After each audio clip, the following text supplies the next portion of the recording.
Hello everyone, Radhe Radhe. आज की इस वीडियो में हम लोग चर्चा करेंगे कक्षा 12 जीव विज्ञान के सिलेबस के बारे में कि क्या चीज़ हमको पढ़ना है, क्या चीज़ें नहीं पढ़ना है। अगर हम बात करते हैं जीव विज्ञान की, तो जीव विज्ञान जो होता है इसमें 100 अंकों का एक प्रश्न पत्र होता है, जिसमें से 70 अंक जो होते हैं लिखित के लिए होते हैं और 30 अंक जो होते हैं प्रयोगात्मक के परीक्षा के द्वारा हमको प्राप्त होते हैं। अब हम बात करते हैं कि क्या क्या चीज़ें पढ़ना है। तो टोटल हमको जीव विज्ञान के अंतर्गत कक्षा 12 में 5 इकाइयों के बारे में पढ़ना है, ठीक है। जिसमें से इकाई फर्स्ट है, इसके अंतर्गत चैप्टर हमको, इसके अंतर्गत पहला जो इकाई जो उसको जनन पढ़ना है। इसमें हम लोग पढ़ते हैं कि जीवों में जनन कैसे होते हैं उनके बारे में, ठीक है, चाहे पुष्पी पौधे हो या जंतु हो। इससे कुल 14 नंबर के क्वेश्चन आते हैं थ्योरी में, परीक्षा में। इकाई दूसरा जो था अनुवांशिकी और विकास के बारे में हम लोग पढ़ते हैं कि अनुवांशिक लक्षण होते कैसे, ये कैसे एक पीढ़ी से दूसरे पीढ़ी में स्थानांतरित होते हैं तथा जीवों का विकास कैसे हुआ, इनके बारे में अध्ययन करने का काम करते हैं। और इस इकाई से टोटल 18 अंक के प्रश्न पूछे जाते हैं। इकाई थौत की अगर हम बात करते हैं तो इकाई थौत के अंतर्गत हम लोग जीव विज्ञान और मानव कल्याण का अध्ययन करने का काम, जीव विज्ञान व मानव कल्याण जो शीर्षक इसके अंतर्गत अध्ययन करते हैं। और इसके अंतर्गत टोटल 14 अंक का प्रश्न पूछा जाता है। इकाई 4 की बात करते हैं तो जैव प्रौद्योगिकी एवं उसका अनुप्रयोग पढ़ना है कि जैव प्रौद्योगिकी कहते किसे हैं, उसका अनुप्रयोग कहाँ कहाँ होता है, इनके बारे में पढ़ना है। और इससे टोटल 10 अंक के प्रश्न आने का काम करते हैं। इकाई 5 की बात करते हैं, 5 इकाई की बात करते हैं तो इसके अंदर हम लोग पारिस्थितिकी एवं पर्यावरण के बारे में अध्ययन करते हैं कि पारिस्थितिकी कहते किसे हैं, पर्यावरण किसे कहते हैं, इसके बारे में अध्ययन करते हैं।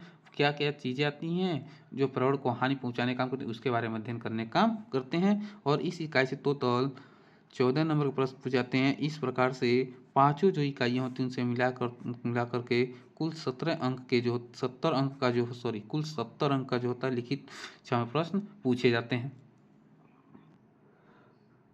हम बात करते हैं इकाई फर्स्ट जनन। जनन के अंतर्गत हमको पढ़ना क्या क्या है, तो जनन के अंतर्गत पहला जो अध्याय आता है वो आता है पुष्पी पौधों में लैंगिक जनन। मतलब हम लोग पढ़ते हैं कि पुष्पी पौधों में लैंगिक जनन की क्रियाएं होती कैसी हैं, ठीक है। इसमें हमको क्या क्या पढ़ना है, तो पुष्प की संरचना क्या होती है, नर व मादा युग्मोद्भिद का विकास होता कैसे, अर्थात नर व मादा युग्मोद्भिद बनते कैसे हैं। फिर हमको पढ़ना है परागण किसे कहते हैं, परागण के प्रकार के बारे में पढ़ना है। अभिकर्मक एवं उसके उदाहरण के बारे में पढ़ना है।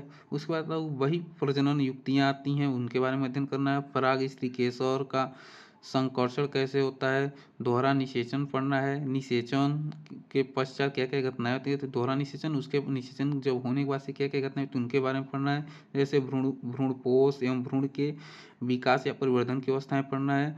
बीज का विकास कैसे होता है एवं फल के निर्माण के बारे में अध्ययन करता है। इसके अतिरिक्त विशेष जो विधियाँ होती हैं जैसे एपोमिक्सिस हो गया, जिसको हम लोग असंग जनता कहते हैं, अनिषेक फलन, बहुभ्रूणता, बीज प्रकीर्णन का महत्व एवं फल के निर्माण के बारे में पढ़ना है।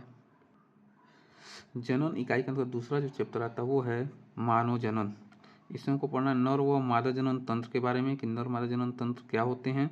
वृषण एवं अंडाशय की सूक्ष्मदर्शी शरीर रचना पढ़ना है, मतलब माइक्रोस्कोप की सहायता से वृषण और अंडाशय के बारे में अध्ययन करना है।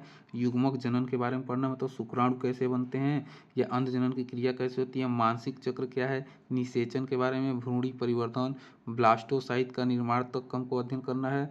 अंतरारोपण होता है, सगर्भता एवं प्लेसेंटा निर्माण के बारे में हमको अध्ययन करना है। प्रसव एवं दुग्ध श्रावण का सामान्य परिचय के बारे में अध्ययन करना है।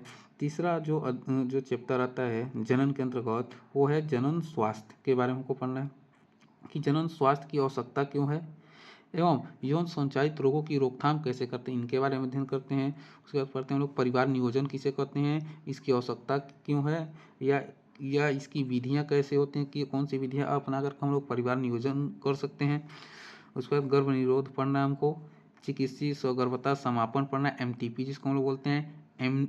इम्यूनोसेंटेसिस पढ़ना है, बाध्यता एवं सहायक जनन प्रौद्योगिकी जो विधियाँ होती हैं जैसे आईवीएफ हो गया, इन विट्रो फर्टिलाइजेशन हो गया, जेआईएफटी हो गया, जाइगोट इंट्रा फाइलोपियन ट्रांसफर हो गया, जीआईएफटी हो गया, गैमीट इंट्रा फाइलोपियन ट्रांसफर हो गया, इनके बारे में हमको पढ़ना है। अब बात करते हैं इकाई 2 अनुवांशिकी और विकास के। तो अनुवांशिकी और विकास के अंतर्गत जो पहला चैप्टर होता है वो है वंशागत एवं विविधता। वंशागत किसे कहते हैं, विविधताएं क्या, तो इसके बारे में पढ़ना है हमको। अध्याय के अंतर्गत मेंडेलियनी वंशागत पढ़ना है। मेंडलीय अनुपात से विचलन पढ़ना है। जैसे अपूर्ण प्रभाविता किसे कहते हैं, स्वप्रभाविता क्या होता है, गुणात्मक विकल्पी एवं रुधिर वर्गों की वंशागत कैसे होती है, प्लियोट्रॉफी पढ़ना है। बहुजीनी वंशागति का प्रारंभिक ज्ञान पढ़ना है। वंशागति का क्रोमोसोम सिद्धांत, क्रोमोसोम और जीन पढ़ना है। लिंग निर्धारण मनुष्यों में पढ़ना है कि पक्षी मधुमक्खी में लिंग का निर्धारण कैसे होता है। संलग्नता और जीन विनिमय के बारे में हमको अध्ययन करना है। लिंग संलग्न वंशागत के बारे में पढ़ना है कि कौन से रोग जो होते हैं लिंग गुणसूत्रों के द्वारा एक पीढ़ी से दूसरी पीढ़ी में पहुंचने का, जैसे हीमोफीलिया हो गया, वर्णांधता हो गया। उसके बाद हमको पढ़ना मनुष्यों में मेंडेलियन विकार के बारे में, जैसे थैलेसेमिया हो गया। मनुष्यों में गुणसूत्रीय विकार पढ़ना है। डाउन सिंड्रोम हो गया, टर्नर हो गया एवं क्लाइनफेल्टर सिंड्रोम के बारे में पढ़ना है कि ये होते कैसे हैं और इनका प्रभाव क्या पड़ता है। दूसरा जो अध्ययन पढ़ना है हमको अनुवांशिकी एवं विकास के अंतर्गत, वो है वंशागत का आणविक आधार। दूसरा जो अध्याय है वंशागत एवं आणविक आधार, इसके अंदर हम पढ़ते हैं अनुवांशिक पदार्थ की खोज के बारे में। अनुवांशिक पदार्थ की खोज कैसे हुई थी, डीएनए एक अनुवांशिक पदार्थ है, इसके पक्ष के में प्रमाण के बारे में। डीएनए व आरएनए की संरचना क्या होती है इसके बारे में। डीएनए की पैकेजिंग कैसे होती है, डीएनए प्रतिकृतियन सेंट्रल डोग्मा सिद्धांत के बारे में। अनुलेखन क्या है, अनुवांशिक कूद क्या होते हैं, रूपांतरण, जीन अभिव्यक्ति एवं नियमन, लैकोपेरॉन जीनोम एवं मानव जीनोम प्रोजेक्ट के बारे में। वह डीएनए फिंगरप्रिंटिंग कहते किसे हैं और इसका मानव जीवन में क्या उपयोग है। तो जो चैप्टर आता है आनुवंशिक और विकास के अंतर्गत वो है विकास। इसके अंदर हम लोग पढ़ते हैं जीवन की उत्पत्ति पृथ्वी पर हुई कैसे थी। उसके बाद से जैव विकास, जीवों के विकास के बारे में हम लोग अध्ययन करते हैं और जैव विकास के प्रमाण के हम लोग देने काम करते हैं कि जीवों की उत्पत्ति इस पृथ्वी पर हुई कैसे थी। इसके अंदर हम लोग पूरा जीवी लेते हैं, तुलनात्मक शरीर का अध्ययन करते हैं, रचना का, भ्रूणकी का एवं आणविक प्रमाण देने काम करते हैं। डार्विन का योगदान क्या था उसके बारे में। मॉडर्न सिंथेटिक थ्योरी क्या है उसके बारे में अध्ययन करते हैं। विकास की क्रियाविधि के बारे में, विभिन्नताएं जैसे उत्परिवर्तन हो गया, पुनर्योजन हो गया, इनके बारे में अध्ययन करते हैं। प्राकृतिक चयन किसे कहते हैं, प्राकृतिक चयन के प्रकार क्या क्या होते हैं, जिनका प्रवाह कैसे होता है, अनुवांशिक अपवाह क्या होते हैं, हार्डी-मिलर सिद्धांत, अनुकूली विकिरण, मानव का विकास कैसे हुआ था, इन टॉपिकों के बारे में हम लोग अध्ययन करने का काम करते हैं। इकाई थॉट की बात करते हैं तो इकाई थॉट जो है जीव विज्ञान और मानव कल्याण है। इसके अंतर्गत पहला जो अध्याय आता है वो है मानव स्वास्थ्य एवं रोग। सबसे पहले हम बात करते हैं कि रोग जनक किसे कहते हैं। मानव में रोग उत्पन्न करने वाले परजीवी के बारे में हम लोग अध्ययन करने का काम करते हैं। जैसे मलेरिया हो गया, डेंगू हो गया, चिकनगुनिया हो गया, फाइलेरियसिस हो गई, एस्केरियासिस हो गया, टाइफाइड हो गया, जुकाम हो गया, निमोनिया हो गया, अमीबाइसिस हो गया, रिंगवर्म हो गया, इनके बारे में अध्ययन करते हैं कि कैसे ये रोग उत्पन्न करते हैं तथा कैसे इन रोगों की हम लोग रोकथाम करते हैं, इनके बारे में अध्ययन करने का काम करते हैं। उसके बाद आता है प्रतिरक्षा के बारे में अध्ययन करते हैं हम लोग। उसके बाद आता है प्रतिरक्षा विज्ञान की मूलभूत संकल्पनाओं के बारे में हम लोग अध्ययन करते हैं, जिसके अंतर्गत टीके किसे कहते हैं, कैंसर क्या होता है, HIV क्या होता है और एड्स क्या होते हैं। यौनावस्था में बच्चों के द्वारा नशीले पदार्थों जैसे ड्रग्स हो गया, अल्कोहल का उपयोग करने से क्या क्या उनके ऊपर प्रभाव पड़ता है, इनके बारे में अध्ययन करने का काम करते हैं। दूसरा जो अध्याय आता है इस तीसरे इकाई का अंतर्गत वो है मानव कल्याण में सूक्ष्म जीव। मतलब किस प्रकार से जो सूक्ष्म जीव होते हैं उनका मानव कल्याण में क्या योगदान होता है उनके बारे में करते हैं। जैसे घरेलू खाद्य पदार्थों के उत्पादन में, औद्योगिक उत्पादों के निर्माण करने में, वाहित मल के उपचार करने में, या ऊर्जा उत्पादन में, या जैव नियंत्रण कारक के रूप में, या जैव उर्वरक के रूप में हम क्या करते हैं, किस प्रकार से सूक्ष्म जीव जो होते हैं मानव को लाभ पहुंचाने का काम करते हैं, इनके बारे में अध्ययन करने का काम करते हैं। इकाई 4 की हम लोग बात करते हैं तो वो है जैव प्रौद्योगिकी एवं उसके अनुप्रयोग। इकाई 4 में इसके अंतर्गत पहला जो चैप्टर आता है वो है जैव प्रौद्योगिकी सिद्धांत एवं प्रक्रम।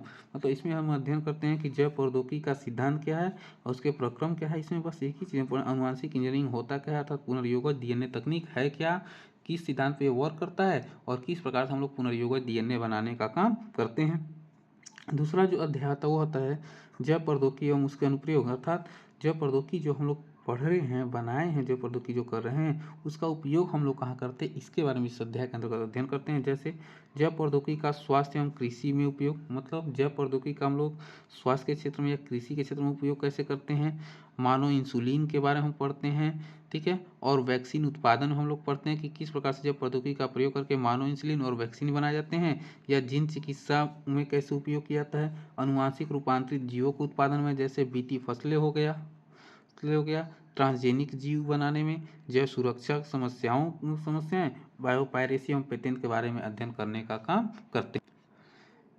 इकाई 5 के अंदर हम पढ़ते हैं पारिस्थितिकी एवं पर्यावरण के बारे में। इसके अंदर पहला चैप्टर हम पढ़ते हैं जीव एवं समस्या के बारे में। समझ किसे कहते हैं, समझ पारस्परिक क्रियाएं क्या होती है, जैसे सहकारिता हो गया, स्पर्धा हो गया, परभक्षण हो गया, परजीविता हो गया, समझ के गुण, वृद्धि, जन्म दर, मृत्यु दर, आय वितरण आदि के बारे में अध्ययन करने का काम करते हैं।